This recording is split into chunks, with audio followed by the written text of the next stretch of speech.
Okay, so we're going to learn how to solve system of equations in two variables using the Gaussian elimination. This is slightly different from the reduced row echelon form, so I want you to just pay attention to some of the slight differences. I tend to like this method better, but let's see how this goes. So we're going to start by reviewing the row echelon form. Take note, this is not the reduced row echelon form. This is just the row echelon form of a 2 by 2 matrix. And then we're going to look at the steps that I want you to really follow if you want to be successful solving systems of equations in two variables using the Gaussian elimination, and we'll do some examples together. So let's look at a row echelon form. So let's go ahead and draw what we're looking at 2 by 2. So it's 2 rows and 2 columns. So it says here that the first number on the first row is 1. The second number on the second row is 1, but the first number is 0, and all other numbers could be non-zero. So let's make this A, because that means that it could be any non-zero value. So this is, you can see there's a slight difference here with the reduced row echelon form, because with the reduced row echelon form, this here would have been a 0 instead of any non-zero number. So let's go ahead and take a look at the steps that we want to follow when we want to go ahead and solve a system of equations in two variables using the Gaussian elimination. First of all, we will always express in augmented form. We want to express the system as an augmented matrix. And then I want to write the desired row echelon form of the matrix, just like I showed you earlier. And then we're going to use some elimination to solve the system, to transform the matrix into its row echelon form, and then we'll solve some equations. You'll see how the equations come about from the row echelon matrix. So let's go ahead and do some examples so that we can put all of this to practice. So I'm going to go ahead and first get my augmented matrix. So we got 2 here, -3, and then we have 6, and then we have -6, 1, and then we have 14. So here's our goal. We have 1, 1, 0, and then A. That's what we want before the vertical line. So that's what we're aiming for. So the first thing we're going to do here is figure out what we need to do to get rid of this -6. So I'm going to say row 2 is equal to row 2 plus 3 row 1. So we'll go ahead and figure out what that is. So row 1 is 2, -3, and then we have 6. So row 2, so let's go with what's row 2? We have -6, 1, and then 14. 3 row 1 is 6, -9, and then 18. Okay, so we're going to add this up together. So we have 0, we have -8, and then we have 32. So when we get to this point, so we're going to go ahead, when we get to this point, we'll go ahead and say row 2 equal to row 2 divided by -8. So let's go ahead and simplify that. 2, -3, and then we have 6.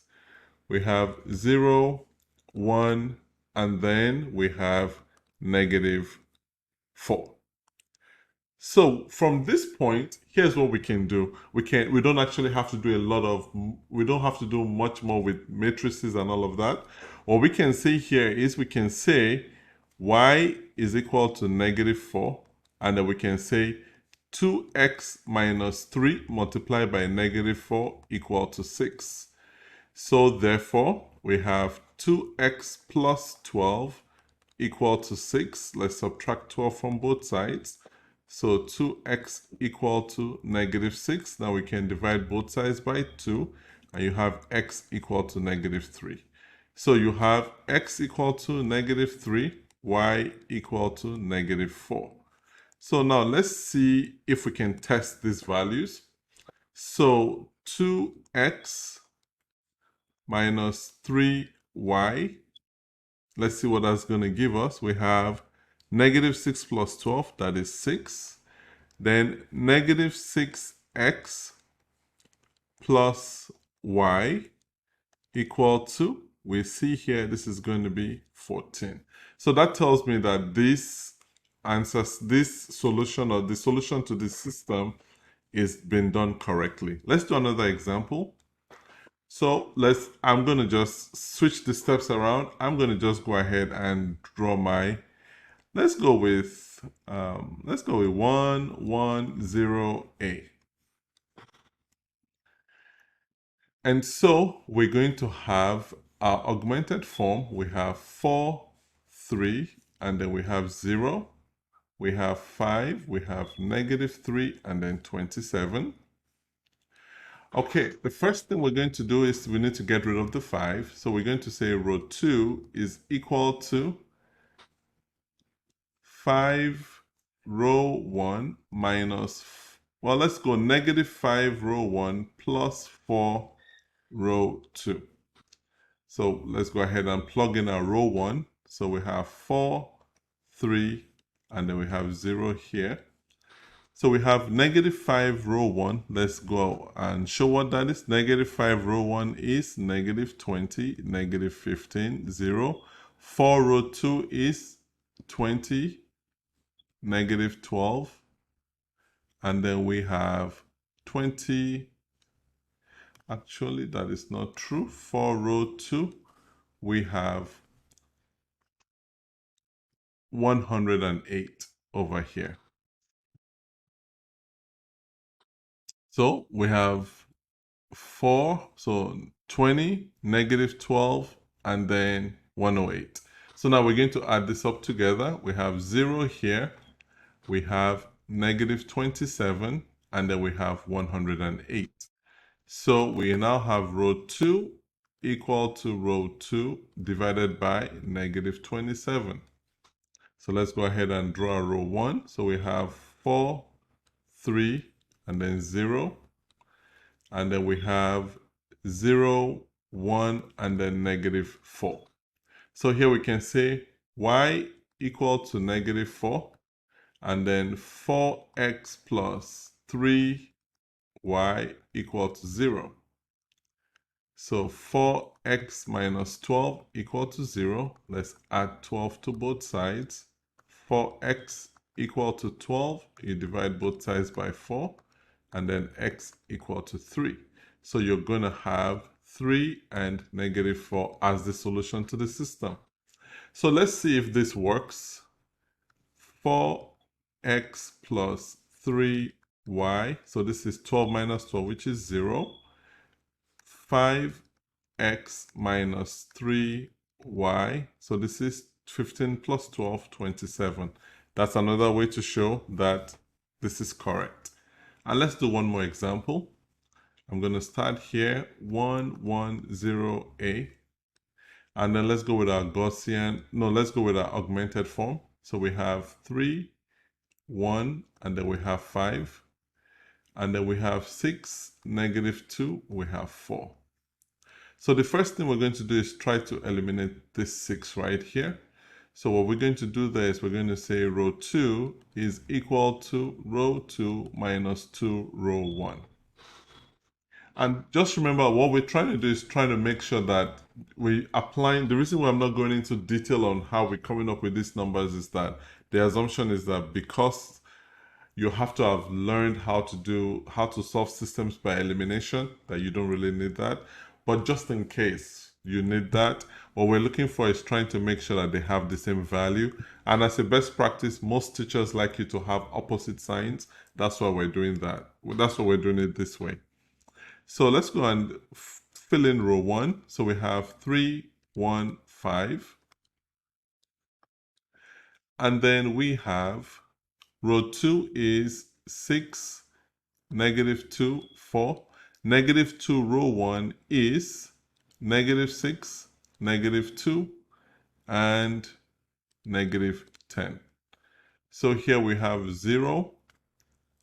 We add this together.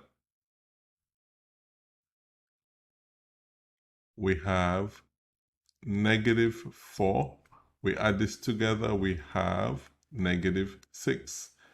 So what we're going to do now is we're going to say row 2 divided by -4. So let's go ahead and plug in row 1, 3, 1, and then we have 5. And then we have 0, 1, and then this is 6/4. Let's call this 3/2. So now we have y equal to 3/2. And let's go ahead and figure out what x is going to be. 3x plus y equal to 5. And so what we're going to have here is 3x equal to 5 minus 3/2. So 3x is going to be 10/2 minus 3/2, which is 7/2. And so 3x equal to 7/2. X is 7/6 because you divide everything by 3. So let's see if this is right. This looks a bit, just looking at it, it looks interesting. So let's go ahead and try to answer. Let's go ahead and check this out. So 3x,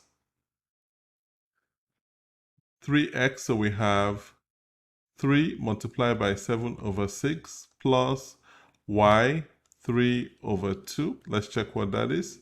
This is 21/6, which is 7/2 plus 3/2. That is 5, okay? 6x, so 6, 7/6 minus 2, 3/2. Let's check this. This is going to be 7 minus 3, which is equal to 4. So therefore, our solution is going to be 7/6, 3/2. That's the solution to this system. So you can see here that the reason why I prefer this method is once you get the value of one of the variables, you can actually stop and just use it to solve the other part of the system. So that's all you need to do whenever you're solving a system of equations in two variables using the Gaussian elimination.